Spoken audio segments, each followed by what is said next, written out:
Dan ingat wahai para suami di rumah, kita boleh marah, bukan berarti kita tidak boleh marah. Namun ketika kemarahan kita itu selalu dilandasi, kemarahan akan kecemburuan terhadap syariat. Misalkan istri kita keluar, dia buka jilbab, atau istri kita keluar hanya jilbaban tapi terlihat sebagian rambutnya, maka kita marah saat itu boleh. Bincang makna, bincang-bincang seputar agama. Bincang-bincang seputar agama. Assalamualaikum warahmatullahi wabarakatuh. Waalaikumsalam warahmatullahi wabarakatuh. Kembali lagi bersama kami di sini di Bincang Makna, bincang-bincang seputar agama. Alhamdulillah, wassalatu wassalamu ala Rasulillah wa ala alihi wa sahbihi wa man wala. Kami di sini bersama guru kami yaitu Ustaz Abu Hamzah Al-Maduri. Gimana kabarnya, Ustaz? Alhamdulillah, Alhamdulillah sehat, ya. insyaallah. Kita sekarang berada di ini kali Suduk, Ustaz. Ya, insyaallah. Berbeda dari yang sebelumnya, Ustaz ya. Kita, Ucuk mas ya. Insya Allah, kalau sebelumnya kita di studio ya, kita Iya. sekarang mendengar suara-suara air mengalir, Ustaz. Ini, Suara alam. suara alam, air mengalir, suara-suara burung berkicau, Ustaz. Naam. Tapi kita sekarang membahas tentang keluarga, Ustaz. Masya Allah. Beberapa Siap. orang kadang juga tidak mengerti, Ustaz, mencari jodoh sekadarnya. Sebenarnya agama itu seberapa penting, Ustaz, dalam keluarga? Seberapa urgent mas ya? Seberapa penting? Permisalannya adalah seurgen air untuk ikan cupang. Tidak ada ikan cupang yang hidup selain di air. Seperti itulah kita membutuhkan agama. Sebenarnya tidak hanya dalam pernikahan saja mas ya, tidak hanya dalam sebuah rumah tangga, dalam apapun kita sangat butuh terhadap tuntunan agama. Dan itu insya Allah sudah Allah melalui Al-Quran dan Rasulullah SAW melalui hadis-hadis beliau sudah jelaskan semua perkara yang menjadikan tuntunan untuk kita selama di dunia sampai akhirat insya Allah. Nah, kalau pertanyaan antum seberapa urgen, maka seurgen air untuk ikan cupang atau ikan-ikan lainnya. Penting, Ustaz. Sangat penting sekali.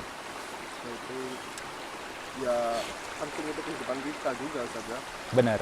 Kalau keluarga tidak ada agama ya mungkin ada masalah-masalah yang timbul di tubuh. Apalagi keluarga kan ibarat bahtera ya. Nah. Bahtera cinta kadang juga diguncang, Ustaz. Diguncang-guncang oleh ombak, diguncang oleh badai.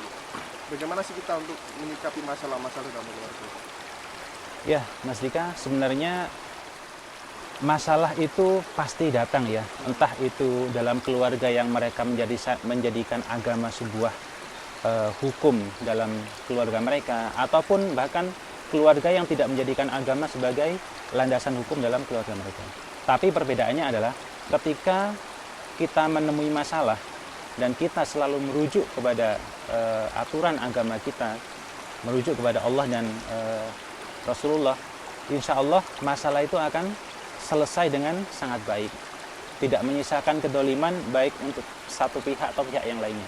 Ini yang perlu dipahami. Banyak hukum-hukum yang itu buatan manusia hanya menyelesaikan sebuah perkara di satu pihak, tapi mereka menyisakan kedoliman di pihak yang lain. Itu karena apa? Karena mereka tidak merujuk pada Allah dan Rasulnya sebagai pedoman tertinggi dalam kehidupan. Seperti itu. Jadi masalah tetap ada ya. Cuma perbedaannya adalah masalah itu insya Allah akan selesai ketika kita selalu kembali kepada Allah dan Rasulnya. Cara kita menyikapi, Ustaz ya. Tetap kita harus sesuai syariat, Ustaz ya. Benar seperti itu. Jadi penting sekali saja bagaimana itu juga kalau semua kita mempunyai misal ya, mempunyai seorang pasangan hidup yang tidak sesuai. Kadang kita tidak sesuai dengan agamanya, kadang juga pemarah, Ustaz. Suami juga pemarah, istri juga cerewet gitu. Gimana? Kalau menurut saya Menyikapi suami yang pemarah atau istri yang terlalu cerewet gitu mas ya.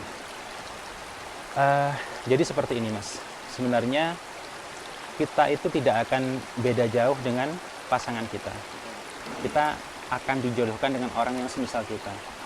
Karena sebagaimana dalam Al-Quran,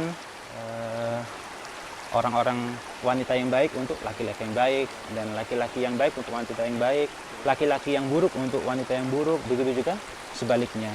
Nah, ketika kita menikah dan kita mendapati istri kita mungkin tidak sesuai ekspektasi kita, mungkin seperti itu ya. Selama itu hanya masalah-masalah yang sifatnya bisa kita perbaiki, bukan sesuatu yang sangat vital, sangat penting sekali, maka bersabarlah dengan itu. Karena bisa jadi kita mendapatkan pasangan yang menjengkelkan atau menggaplei atau bahasa yang semisal, bisa jadi itu karena dosa-dosa kita masa lalu atau dosa kita yang kita lakukan secara sembunyi-sembunyi di masa sekarang. Itu bisa jadi seperti itu. Karena telah datang pada kita satu hikayat dari orang-orang salaf zaman dahulu. Allahu alam, ana lupa ya ini sumbernya. Cuma kurang lebih seperti ini. Ada seorang yang mendapati istrinya itu sangat buruk akhlaknya. Sangat buruk akhlaknya terhadap suaminya ini. Nah, kemudian suaminya ini dinasehati misalnya oleh kawannya. Kenapa engkau tidak menceraikan saja istrimu seperti ini dan seperti ini? Lalu apa kata beliau? Aku takut. Aku khawatir, kata beliau, kurang lebihnya seperti ini. Aku khawatir ketika aku menceraikan istri yang ini, Allah akan ganti dengan istri yang lebih buruk. Itu semata-mata karena istri ini adalah hukuman atas dosa-dosa yang aku lakukan. Masya Allah, orang-orang salaf kita zaman dahulu, mereka begitu sangat halus ketika mendapati keadaan dirinya. Satu cerita yang lain adalah ketika seorang salaf berkata seperti ini, aku mendapati asar atau bekas dari dosa yang aku lakukan itu dari ahli dan tungganganku. Maksudnya zaman dulu kan tidak ada mobil, Mas ya. Tunggangan maksudnya bisa keledai, kuda, unta dan lain sebagainya. Ketika mereka mulai bermasalah, itu adalah asar dari dosaku. Lihat bagaimana mereka introspeksi diri. Lihat mereka bagaimana mereka kembalikan semua permasalahan yang ada di hadapan mereka itu kepada diri sendiri. Nah, ini yang perlu kita contoh dari ulama-ulama salaf dahulu.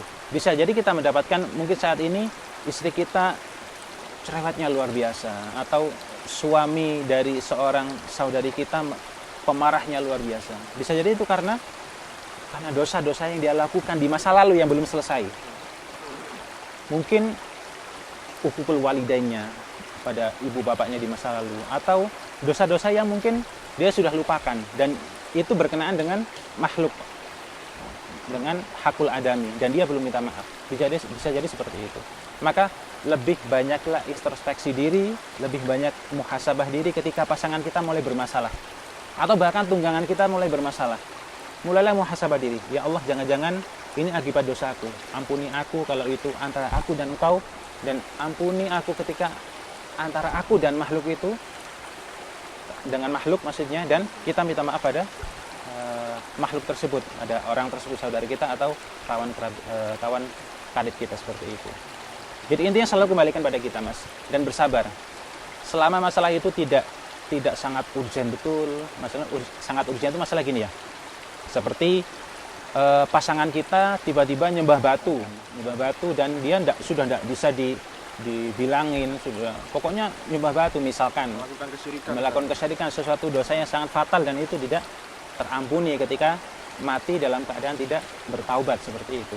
Kalau masalah-masalah seperti cerewet itu, ya ahi, itu adalah hiasan seorang wanita. Cerewet itu hiasan seorang wanita. Ana rasa tidak ada wanita yang tidak cerewet, kecuali ketika dia sedang tidur atau sedang pingsan, mungkin seperti itu. Pasti cerewet, Ustaz ya? Kebanyakan seperti itu. Hakikat wanita. Ya, pada dasarnya wanita seperti itu. Tinggal bagaimana kita menyetel saja agar mereka tidak terlalu cerewet atau tidak terlalu berisik, seperti itu. Kalau nasihat untuk para suami di sana yang pemarah, Ustaz, juga banyak, Ustaz. Mereka karena hal sepele juga mereka juga marah, Ustaz. Padahal juga seperti masalah-masalah makanan mereka marah, masalah pokoknya sepele, Ustaz, mereka marah. Itu gimana, Ustaz? Masya Allah. Jadi ana teringat sebuah hadis yang sering dibacakan oleh anak-anak ya. Dia waktu TK dulu, dia biasa seperti ini Pak Dana. La taghdab walakal jannah. Seperti itu. Hafal gitu. Ini luar biasa. Jangan marah bagimu surga. Jangan marah bagimu surga. Dan memang ketika seorang dalam keadaan marah, apalagi marah dalam keadaan tidak terkontrol ya, biasanya dia akan melakukan perkara-perkara yang dia tidak sadari. Mungkin merusak barang atau membanting handphone atau meninju TV atau lain sebagainya. Maka dengan tidak marah, dengan mengontrol kemarahan tersebut, insya Allah seseorang tidak akan melakukan hal-hal yang di luar batasan syariat. Dan ingat wahai para suami di rumah, kita boleh marah, bukan berarti kita tidak boleh marah. Namun ketika kemarahan kita itu selalu dilandasi, kemarahan akan kecemburuan terhadap syariat. Misalkan istri kita keluar, dia buka jilbab, atau istri kita keluar hanya jilbaban tapi terlihat sebagian rambutnya, maka kita marah saat itu boleh. Tapi dengan kemarahan yang tidak menyakiti, tidak lantas marah terus kemudian banting-banting sampai dia bonyok, nggak seperti itu, seperti itu. Maka ini lagi sebuah nasihat yang sangat penting untuk saudari-saudariku dimanapun berada. Lihatlah seorang laki-laki itu dari agama dan akhlaknya. Ada kalanya seorang laki-laki itu baik agamanya namun akhlaknya kurang atau mungkin cenderung buruk. Dia pintar dalam masalah berdalil, cuma dia suka mukul istrinya dan sebagainya. Ini juga tidak masuk dalam kriteria. Kenapa? Rasulullah ketika menganjurkan seorang untuk menikahkan putrinya dengan seorang laki-laki, maka Rasulullah hanya mengatakan dua hal, yaitu baik agama, baik akhlaknya. Perhatikan ini, agama dan akhlak Rasulullah sebutkan dalam waktu yang bersamaan, dan itu beliau sambungkan agama dan akhlak. Itu karena apa? Ketika agama seorang itu baik, akhlaknya baik, insya Allah seorang wanita akan menjadi ratu dalam keluarganya. Sekalipun suaminya marah misalkan, maka kemarahan itu tidak akan menyakitinya. Kemarahan itu justru baik untuk dunia dan akhiratnya, seperti itu. Kita saksikan saat ini betapa banyak saudari-saudari kita yang mereka menyesal ketika mendapati suaminya ternyata suaminya suka mukul, atau suaminya berbagai macam akhlak buruk yang dilakukan terhadap dia atau terhadap anaknya.